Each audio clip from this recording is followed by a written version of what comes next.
ешқашан кішкентай балдардың температурасын былай түсірмеңіздер. Кішкентай балдарға аспирин бермеңіздер. Аспирин кішкентай балдарға кері әсер етеді. Миының қан тамырларына, майда қан тамырларына әсер етіп, олардың өткізгіштігін жоғарылатып жіберуі мүмкін. Екінші, кішкентай балдарға спирттер жақпаңыздар. Спирттер тері арқылы өтіп, ағзаға уытты әсер етуі мүмкін.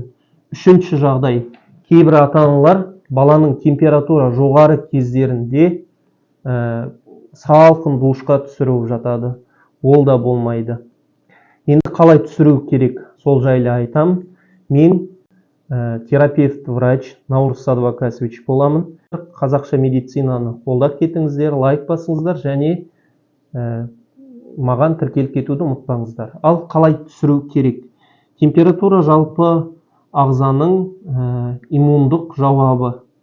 Температура 37-38-ге жеткен кезде ағза күресе бастайды. Инфекциялардың көбеюі тоқтайды да, иммунитет оларға кері әсер ете бастайды. Егер бала өзін емін-еркін, жақсы сезінетін болса, 38 градусқа дейінгі температураларды түсірмесеңіздер де болады. Ол кезде ағза күресіп жатыр деген сөз. Баланың температурасына көмектесетін нәрсе бөлме температурасындағы суды алып, ыстық жерлерді ұйқалап шықсаңыздар болады, яғни суландырып шықсаңыздар болады. Және қолын, аяқтарын ыстап көріңіздер. Егер салқын болып жатса, ұйқалау арқылы баланы жылыта бастайсыз, жаңағы тоңып тұрған жерлерін. Температура түспей жатса, ауыз қуыстарын қараңыздар. Егер ауыз қуыстарында іріңді бөліністер болатын болса, налет деп жатады ғой, олар болатын болса, температура түспейді. Ол керісінше 39 градусқа дейін көтерілуі мүмкін. Егер оған сіз температура түсіретін дәріні беретін болсаңыз, дәрінің күші кеткеннен кейін қайта-қайта көтеріле беретін болады. Оның бірден бір себебі жаңағы іріңді процесті алмаудың себебі. Ондай кезде, аузын ашқан кезде ақ налеттар көретін болса, іріңді процесті сүртіп алу керек. Оны марлымен сүртуге болмайды. Марлы гідірлеп келеді, яғни жыр жіберіп, қанатып, одан әрі қабындырып алуыңыз мүмкін.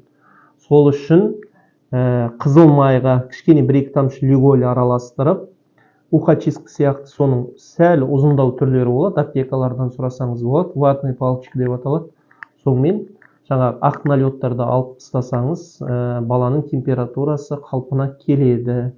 Және алғашында парацетамол, ибуфендерде дозировкасын дұрыс бермейді. Дұрыс беру үшін парацетамол 10 мг на килограмм жүреді. Мысалға, балаңыз 20 килограмм болатын болса, оны 10-ға көбейтесіз. Сонда сізде 200 мг болады. 200 мг-дағы парацетамолды бересіз.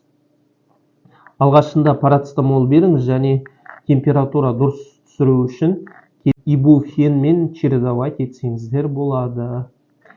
Тағы осындай пайдалы медициналық ақпараттарды шығаратын боламын. Каналға жазылып кетуді ұмытпаңыздар. Сіз қалай температураны түсіресіз? Сол жайлы комментарияға жаза кетіңіздер.